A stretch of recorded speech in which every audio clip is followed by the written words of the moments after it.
tell me first a little bit about yourself and how you came to be interested in recording oral history and being a researcher and someone who's interested in history in general, as I am, and hopefully the listeners of the podcast may be also. Well, I started working with Vietnamese refugees in 1975, worked with them for a couple of years before I met my first Hmong students that were in my class. This was in Orange County, California. And after a year, I started working at Lao Family, which is also in Orange County, and working specifically in Hmong resettlement because we were having a lot of new arrivals there. I knew nothing about their culture. I knew it was different from Vietnamese at that point, but I didn't know anything else about their culture.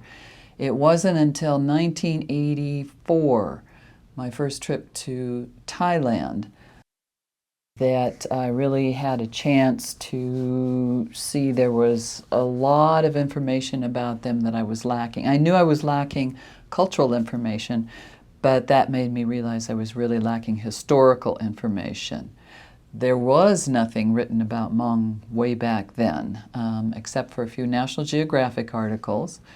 And so I started doing interviews with my co-workers, all of whom were Hmong. Oh, well, that's very interesting. Now tell me a little bit more about the Hmong and their culture. Where do they come from? And also, before we get into the book itself, not so much in America, but in what is now Laos and has been that country for quite some time with various different governments. Where do they come from and what kind of sets them apart, their culture that makes them somewhat unique? One of the first documentations of Hmong as Hmong is from several thousand years ago on the northern China border. Where they came from before that, probably through Mongolia, but there's no real documentation before that as to exactly where they came from. Okay. But they did migrate down through China, always staying on the mountaintops. They are highland hill tribe people, and so they followed over a very long period of time those mountaintops south through China into the mountains in North Vietnam, then traveling west into Laos, northern Thailand, and Burma. The mountains ended there, and so that was basically the end of their migratory pattern. Went up through about 150 years ago.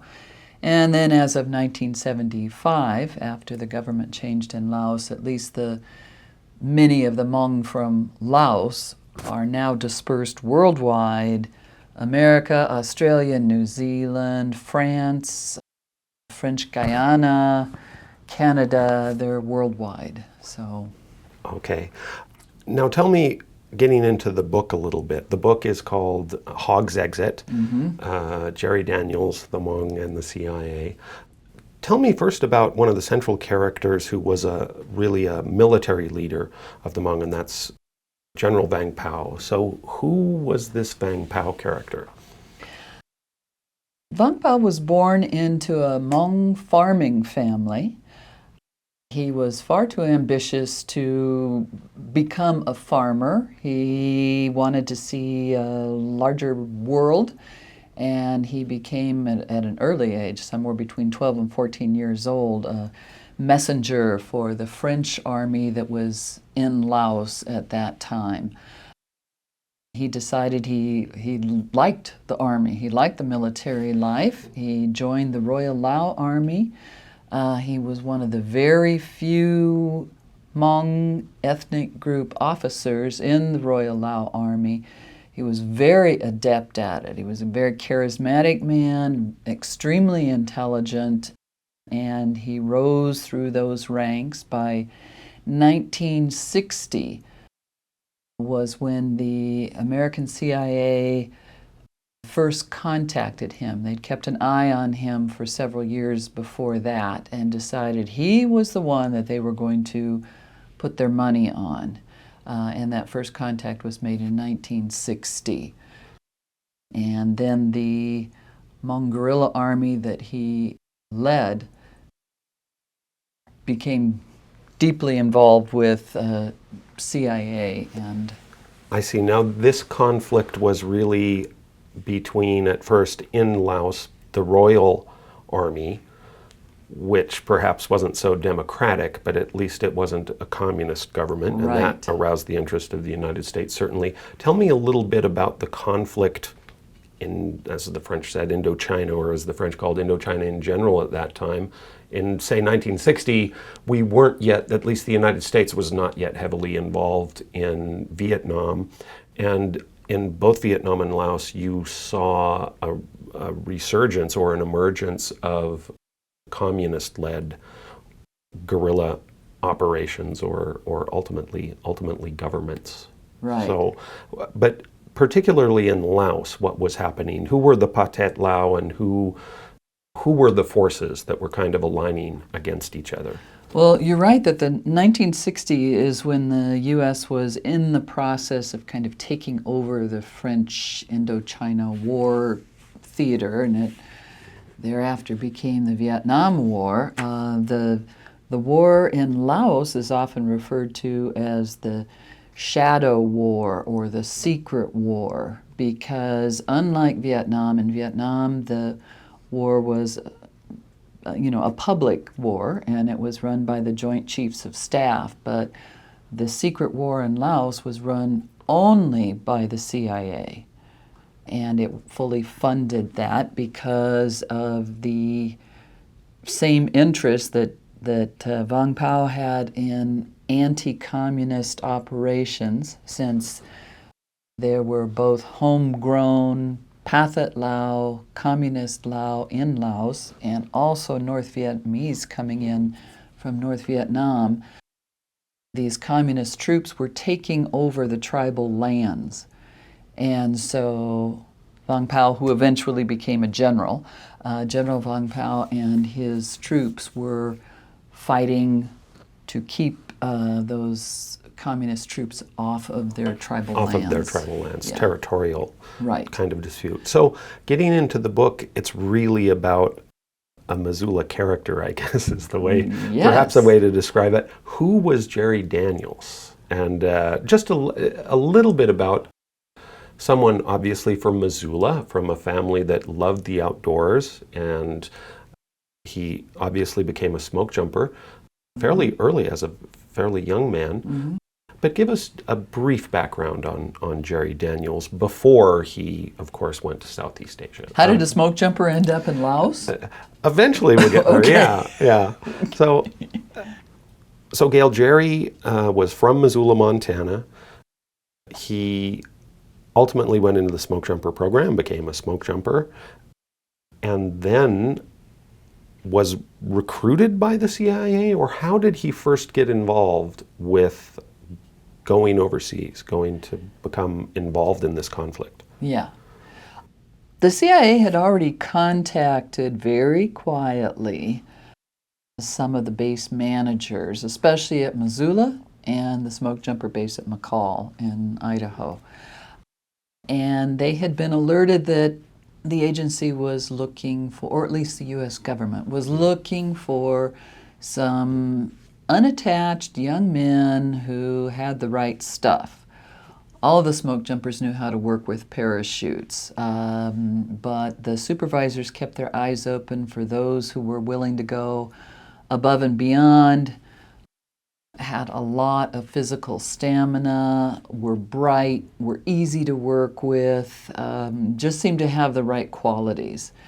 And so those names were sent off back east, and then they were interviewed and asked if they would like to go on an overseas adventure and could they keep their mouths shut.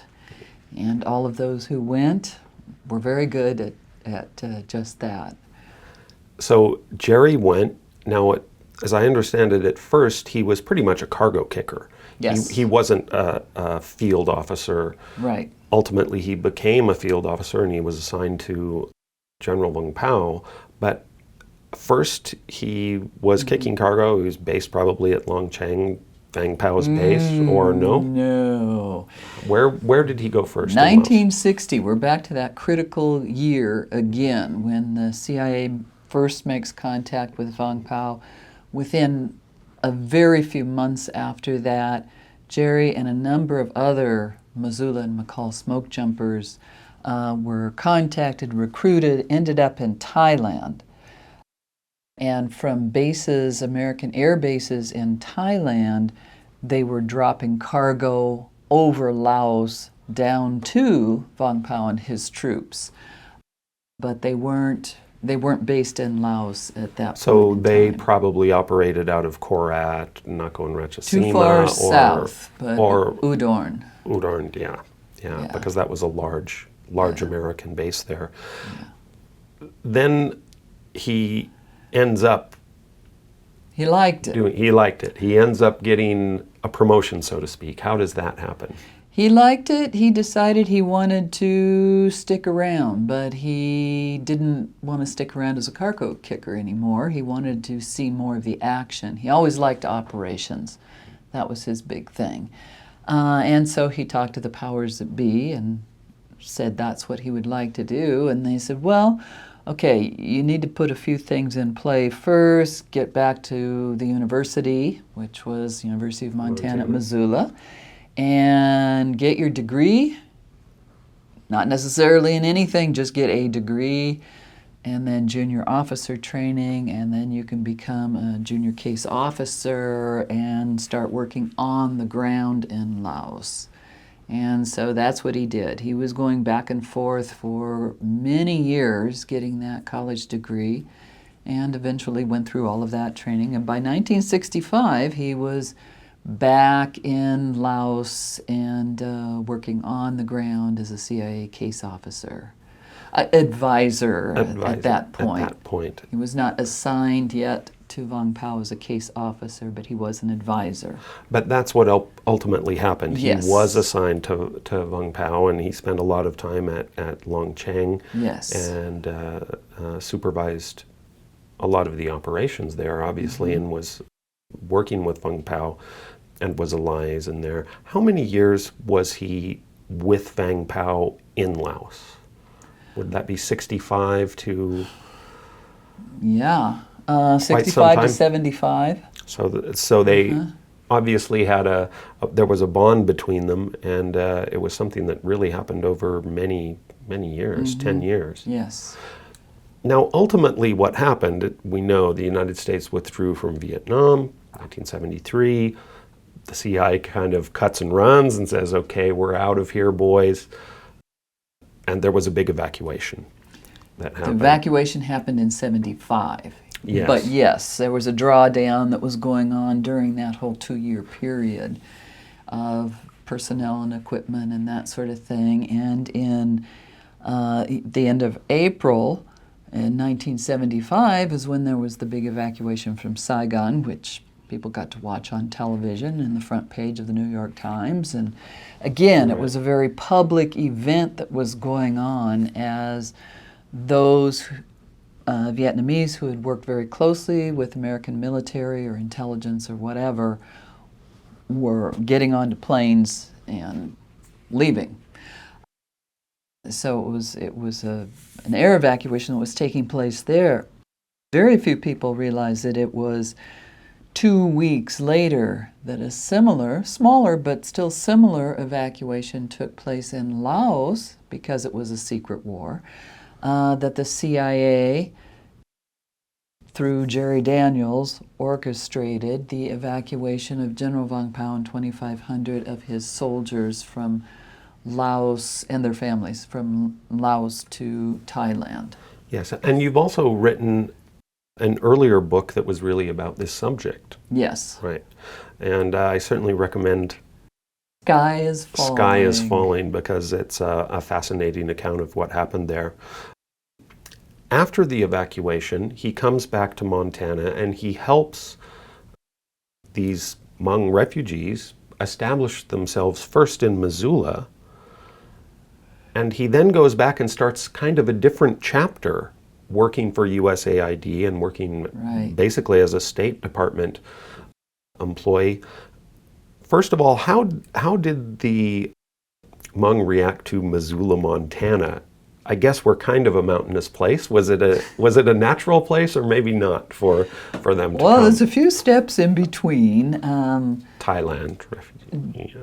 Jerry and the general and his family left about 6 weeks or so after the initial air evacuation. Keeping the general in Thailand was too hot politically for the Thai government. They wanted him moved on. Jerry did accompany him all the way to Montana. The general had been here previously on at least 2 visits. He'd already seen Missoula, and he did have a feeling for the mountains and the hills. He liked that. He hadn't experienced a Montana winter. That came as a big surprise. But as far as the terrain goes, he really liked it. So that was where the general wanted to come after this devastating loss of his country. Jerry deposited him. I don't think he even came all the way to Missoula with him the first time. He needed to get back because tens of thousands of Hmong were coming across the border from Laos into Thailand as political refugees wanting to follow the general. They had no idea where he was at that point. Nobody knew where he was, but they wanted to follow him. And so Jerry had this crisis on his hands that he needed to get back to Thailand and try to sort out. And it seems that the Thais were perhaps not so enamored with the Hmong in general, let alone VP as a senior military officer. Obviously, there are some political concerns for them there. But is that a fair statement, do you think? Oh, yes. That the Thais were not too happy to have these refugees on their doorstep and probably felt relieved when so many were able to emigrate to the United States and so other that countries. Took quite a bit of time before actual immigration started, refugee processing. And I mean, those were large camps. They were set up along the border. Large refugee camps means that those areas can also be infiltrated from communist Laos can easily send, I mean, Yes. This is just all part of the deal, political turmoil. So it was making the Thai border more porous to elements that they wanted to keep out. Right. So that was part of their not wanting to have these large groups of Hmong there. Okay, and these camps were jointly funded by the United States and Thailand and other organizations, or was it pretty much a State Department USAID operation? Pretty much it, within a relatively short period of time, became a United Nations State Department. If there was Thai money put into it, I'd say that was on a reimbursement basis. Right. So, getting back to Jerry, they've already been evacuated. They're out of Laos, either in Thailand or in the United States or Western Europe or other countries where some may have also gone. He's got this time period between 75 and ultimately then 82 where he's working to get these refugees out, as many as possible. But that's not an easy job, and it probably seemed like a thankless job, and a lot of his friends back home were saying, maybe you should come back to Montana and do that. Was it just his commitment to the Hmong people that you think kept him there for that long, between 75 and 82? I think that was the primary commitment, yes, because there wasn't anybody else who had worked as closely with them, who had been there through all those battles. He was very good at doing interviews with Hmong who were saying they were soldiers, sorting out who was, who wasn't, who was really a political supporter of the same ends that the U.S. government was interested in, and those that didn't qualify. So having him stay in Thailand was absolutely invaluable because he pretty much personally stamped every refugee family that came into the U.S. He was the only one that could do the political interviews. It made them political refugees. And that's the important technical distinction that allows them to come to the United States. Also, just to give us a sense of that culture and community, how many Hmong were there before the evacuation, before 1975, living there in Laos? How large was this population, approximately? We don't know. Hundreds of thousands, many hundreds of thousands? Hmong is not many hundreds of thousands, but maybe a couple hundred thousand. And Hmong are the largest highland hill tribe group. In Laos, people are sorted out by where they live on the mountain. So you have the highland hill tribe, the mid-mountain, and then the lowland, which is usually the ethnic Lao. But that's how they are ethnically sorted out, is by altitude. And they have their own unique language, which is separate from Lao. Yes. Do they have their own writing system? No. Yes and no. Yes, I mean, in the 1950s, there were missionaries from various backgrounds that did set up a writing system for oral Hmong, but very few Hmong in Laos actually knew how to use that. It is the very common way of writing Hmong now in America. For Hmong Americans, they use it all the time.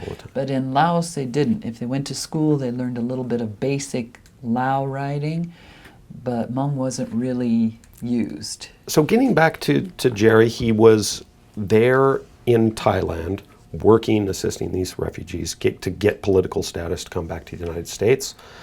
And ultimately, he dies in Thailand. He dies not in a refugee camp in the north, in Bangkok, under somewhat mysterious circumstances. And this is such a large element of the book because we hear recollections of those who knew Jerry, and very much of it has to do with the elaborate funeral ceremony that was given by the Hmong to him here in Missoula.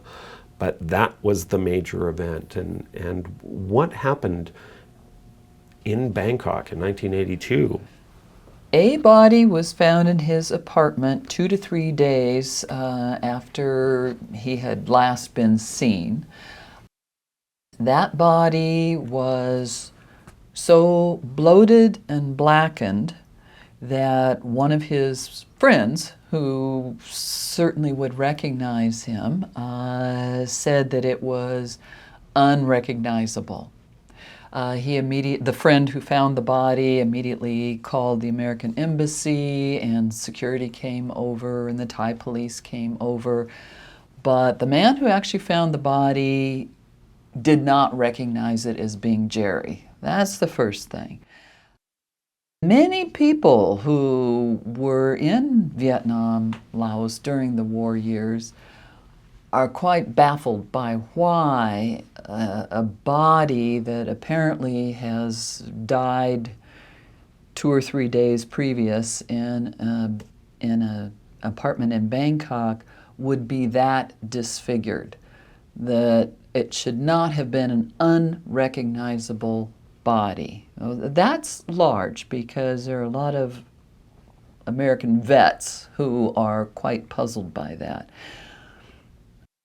The Thai police were handed custody of the body for the autopsy, for whatever. Why? Why the Thai police, when this was a U.S. citizen working for the U.S. government, who the embassy certainly knew either had or was still working for the American CIA, holding a very sensitive position as the only political interviewer for the entire Highland Hill Tribe population, why was that body just handed over to the Thai police department? It just seems odd that there was no American doctor, no American there for this supposed autopsy. The autopsy was supposed to have been sent back to the family. It was sent back with all pages completely blank. It had been totally sanitized by, one can only assume, the U.S. Embassy, meaning the U.S. government. Again, why? So there are all of these, and it goes on and on and on. The Yes. door was found unlocked and a couple of inches open. Had it been that way for 3 days?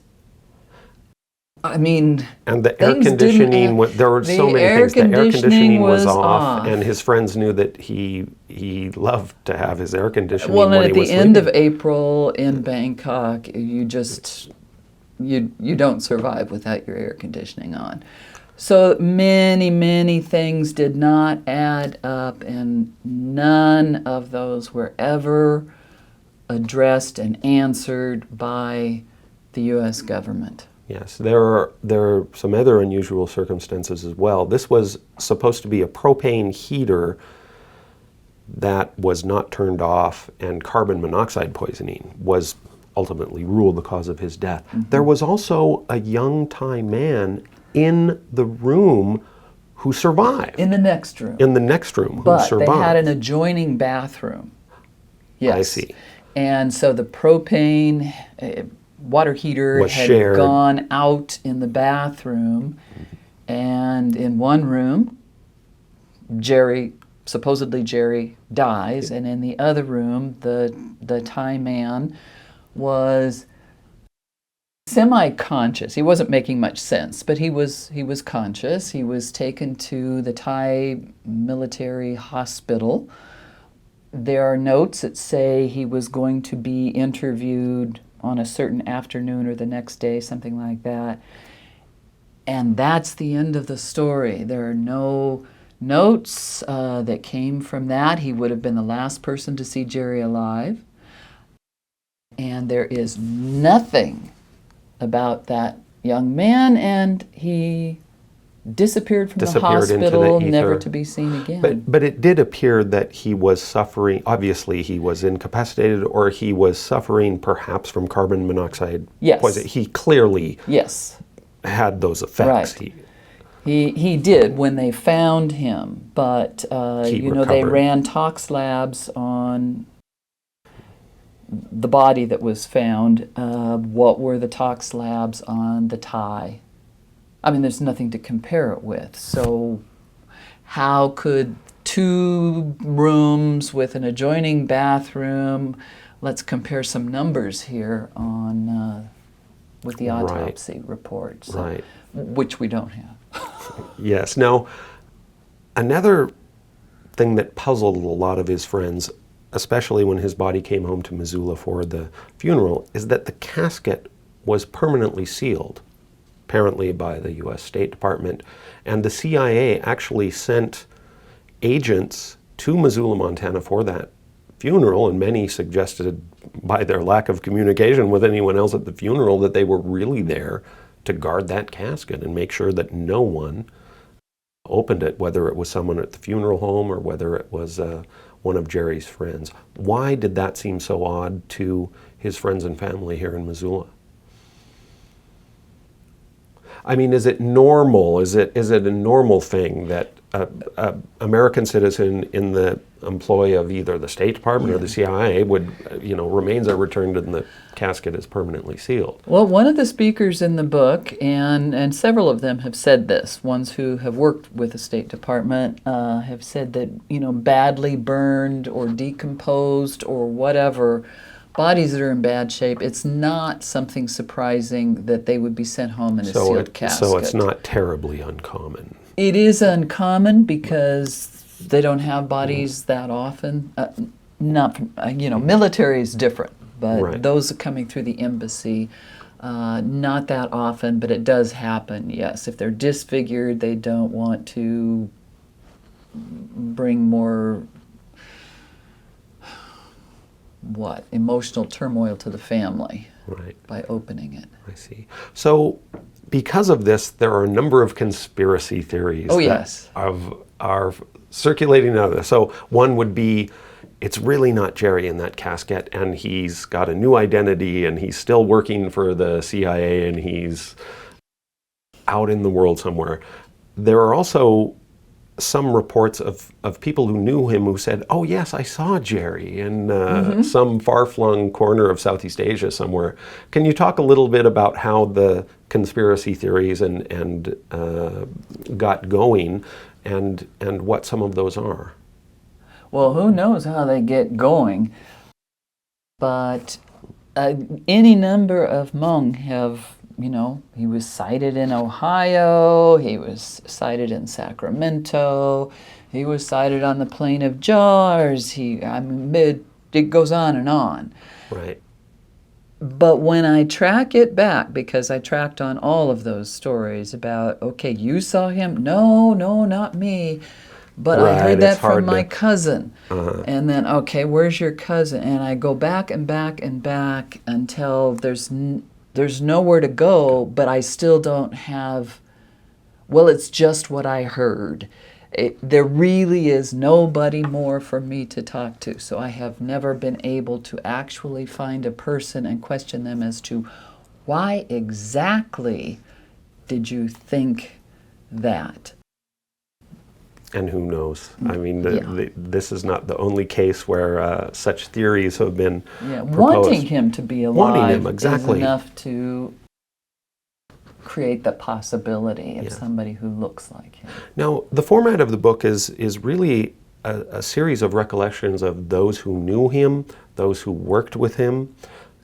Have you, and it's interesting as it reads almost like an oral history, and you're very careful, I think, not to include your own interpretation and your own opinion of what happened there. But now that I have you on the podcast, I have to ask you, what do you think really happened to Jerry Daniels? Do you think he's really in that casket? I don't know. The mystery deepens. I Good don't answer, Gayle. know. You don't know. Because, most of what I heard is convincing from whichever side you stand on. If you only look at the he's in there side, it's quite convincing. If you only look at the conspiracy side, it's equally convincing. When you put the two together, your brain just rattles back and forth between these possibilities. I don't know. There's also a gray area in between, which if I had to take a choice, or make a choice, is that yes, he's in there, but I am not convinced. It doesn't mean he didn't die under the circumstances as stated by the U.S. government, but there are so many problems with the way if it's his death was handled, that I am very open to. He may well be in that casket, but I am not convinced he died the same way as it was reported. As it was reported. Just a couple more questions for you, because it's such a fascinating topic. Obviously, you know my Uncle Jimmy was a friend of Jerry's, Yes. and I actually met Vang Pao and Jerry at my grandparents' house for a dinner party my grandparents held for Vang Pao, and I don't remember much of Jerry, although I remember that I thought he looked similar to my Uncle Jim. But I was very interested in Vang Pao because he was even though he was not a terribly tall person, but there was just something about him. He seemed to have a presence that really was larger than life. And even, I think anyone, whether you're a young child like I was, perhaps age 10 or 12, or someone else. Vang Pao recently passed away in California. Tell me just a little bit about, after Jerry's death, Vang Pao obviously was there. Many of his soldiers and senior officers were there. Vung Pao eventually settled in Southern California and was recently involved in a rather interesting conspiracy, some would say, but I think it was really, he was indicted by the federal government in a plot to overthrow the current Laotian government. Give me a little bit of, after Jerry's death, what happened to Vang Pao? And what was his life like in Southern California? Because obviously you were there also working with the Hmong, and so you must have had contact with VP. Why did he move from Missoula, or the Bitterroot Valley, I think more particularly, to the Southern California area, and why did he go there, do you think? Well, he did have a farm in the Bitterroot Valley, and it wasn't easy for him. They could grow millet, but they couldn't really eat millet, and they were used to coming from a land where you could grow food for your animals, you grew your animals, and it was a year-round possibility. Not being able to eat the crop that you're raising and then having the Montana winters, right. It was a lot of work, and so he was looking for someplace warmer.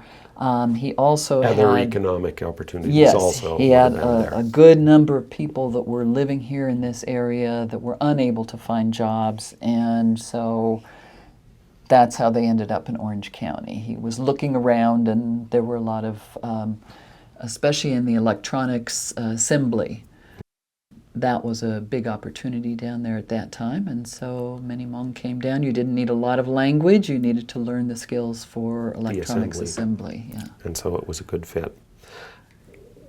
That's interesting. The final question I have for you, and it's such a large portion of the book, and it has to do with the Hmong funeral rites and a multi-day funeral memorial process, which is very intricate and involved, and it's correct to say that no other American citizen, probably no other foreigner, has been given that privilege of having that funeral process.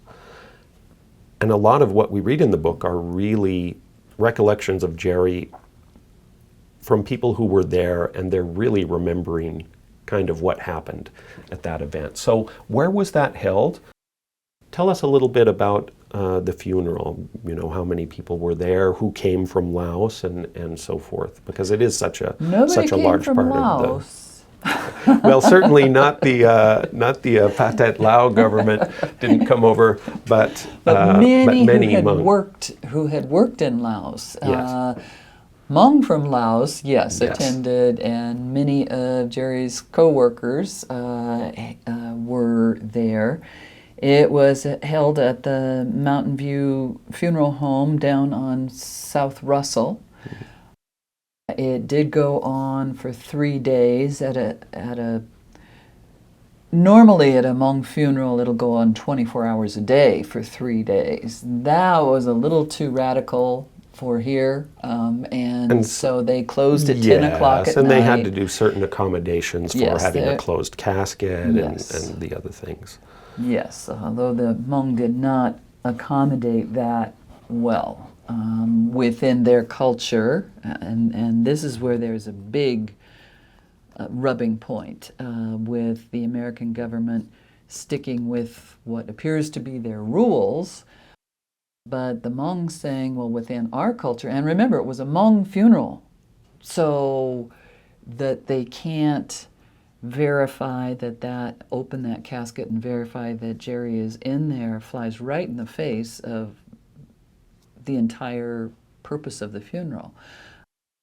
They did proceed on it with the understanding that they had to assume he was in there.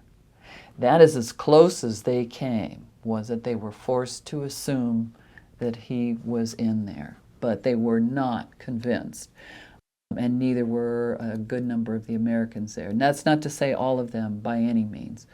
Many of the Americans who had worked overseas said, yeah, it's totally reasonable. Those water heaters were terrible. They were always going out. There were just too many other things that went along with that. So Americans came in from all over the country. Many of them had worked with him in Thailand and Laos, and it was, who knows? It was a large funeral that took place in town. Several hundred people were there. I see. And just a final question for you. One of the things I noticed, and I'm trying not to give too much away because it's such a fabulous book that everyone should pick up and read, but we hear about all of these colorful characters. Now, we haven't talked a lot about Jerry's personal life, but he could be a very hard drinker. He worked hard, he played hard. There are other CIA operatives. I like the Mr. Clean nickname for some of his buddies there at Longchang. But like Vang Pao, he also was larger than life. And so many of these Americans who went to fight that secret war were kind of cut from the same cloth, weren't they? Yes. They all rose to the occasion as far as taking it to the edge. They liked that. They liked being, and I mean this in a really positive way, they liked to be cowboys, to get her done. Okay, maybe it's unsophisticated, maybe it's this, maybe it's that, but this is what needs doing, and we have the free hand to do it. So they are very colorful. They're used to being in unusual situations and making decisions, gut decisions, seat of their pants. So, yeah, they're not mom and pop at home. Okay, well, I think we'll leave it there. Gayle Morrison, thank you so much for being on the podcast, and I encourage everyone to go out and get Hogs Exit, which is available here in Missoula bookstores. Is that right? Yes. Also available on Amazon, and I would imagine other online outlets as well. And I believe it's Texas Tech. The publisher is Texas Tech University Press, yes. Fabulous. Gayle, thank you so much. Thanks, Jeff.